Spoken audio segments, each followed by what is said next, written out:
அன்பு நேயர்களே,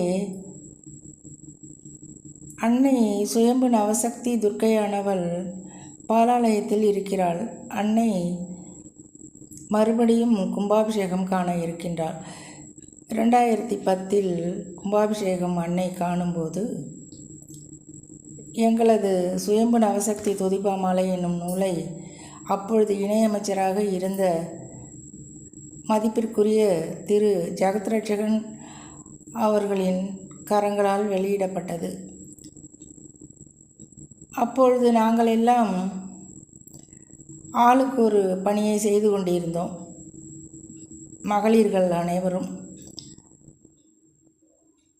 கும்பாபிஷேக வர்ணனையாளர் சங்கரா டிவியில் நம்ம எல்லாம் சிரிப்பில் ஆழ்த்துவார். சிரிப்பிலும் ஆழ்த்துவார், சிந்திக்கவும் வைப்பார்.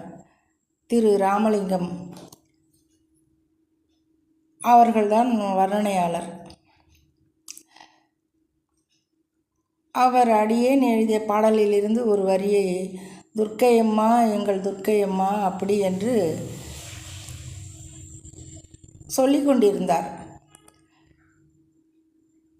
அந்த பாடலை முழுவதுமாக சொல்லிக் கொண்டிருந்தார்.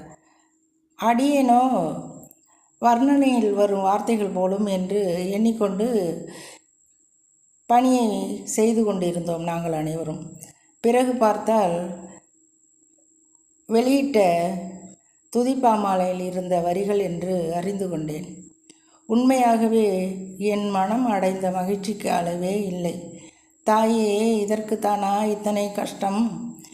இந்த ஊருக்கு வந்து படாத துன்பங்கள் இல்லையே, அந்த துன்பங்கள் எல்லாம் ஒரு நொடியில் பறக்க வைத்தாயே என்று என் மனம் அப்படி ஒரு மகிழ்ச்சியில் இருந்தது.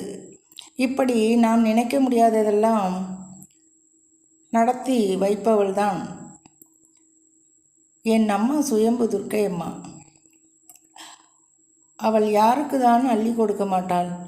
அவள் மனதை வைக்க வேண்டும் அடியவர் மீது. கும்பாபிஷேகம் காண இருக்கும் அன்னைக்கு ஆலயத்திற்கு தங்களால் இயன்றதை நேராக சென்று கொடுக்கும்படி மிகவும் பணிவன்புடன் கேட்டுக்கொள்கிறேன்.